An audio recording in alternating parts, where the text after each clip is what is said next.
it will be a problem sekiranya kes ini disiasat oleh pihak polis.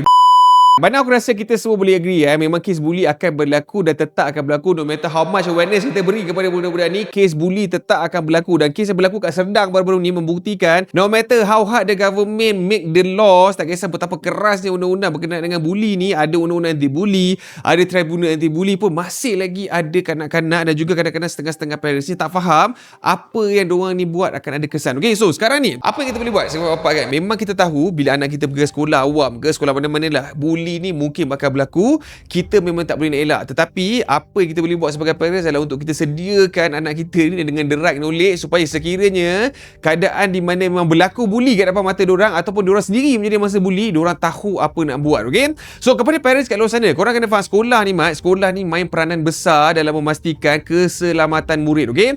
So sekiranya benda yang paling asas yang kau boleh beri kepada anak kau adalah ilmu, sekiranya dia dalam ancaman, okay? Sekiranya dia merasakan diri dia dalam bahaya, sekiranya dia rasakan bahawasanya ada kawan-kawan dia yang sedang memberikan tekanan kepada diri dia, apa yang dia boleh buat adalah kau cakap dengan dia, senyap, kau cepat-cepat bawa diri lari pergi tempat yang ada cikgu, pergi tempat yang ada orang dewasa. Sebab apa? Sebab kadang-kadang sekiranya anak kita ni melayan kawan-kawan dia ni, sekiranya anak-anak kita ni mungkin terkasar sedikit juga dengan kawan kita, mungkin kawan dia ni mungkin tak boleh terima, benda jadi lebih besar daripada anak kita ni mangsa, tiba-tiba anak kita pun jadi sebahagian daripada pelaku. Okay? So untuk elak benda ni, kau ajar anak kau, jangan balas, jangan apa, sekiranya apa yang budak ni buat menyakitkan hati kau, ataupun ada ancaman kepada keselamatan kau, ataupun dia cuba untuk pukul kau, ataupun dia buat benda-benda yang mencederakan kau, apa yang budak ni boleh buat adalah cepat-cepat lari pergi cari cikgu, cepat-cepat lari pergi cikgu disiplin ke, cikgu guru kelas ke, mana-mana cikgu yang berdekatan. Sebab apa? Sebab sekiranya anak kau dah laporkan perkara ini dan cikgu tidak bertindak, tanggungjawab itu akan diserahkan kepada pihak sekolah untuk menguruskannya. Tetapi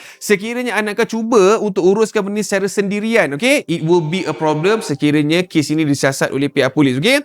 Macam kes yang berlaku dekat Serdang ni, walaupun kes tu berlaku di luar pintu sekolah, sekiranya kau menjadi mangsa dalam keadaan ni, di mana kau kena serang dengan budak-budak sekolah dekat luar pintu sekolah, apa yang kau boleh buat adalah kau ajar anak kau untuk cepat-cepat lari masuk dalam sekolah, pergi cari cikgu. Jangan cakap dengan anak kau pergi uruskan benda sendiri, panggil geng dia ke, pergi panggil kawan dia ke, tak payah. Sebab apa?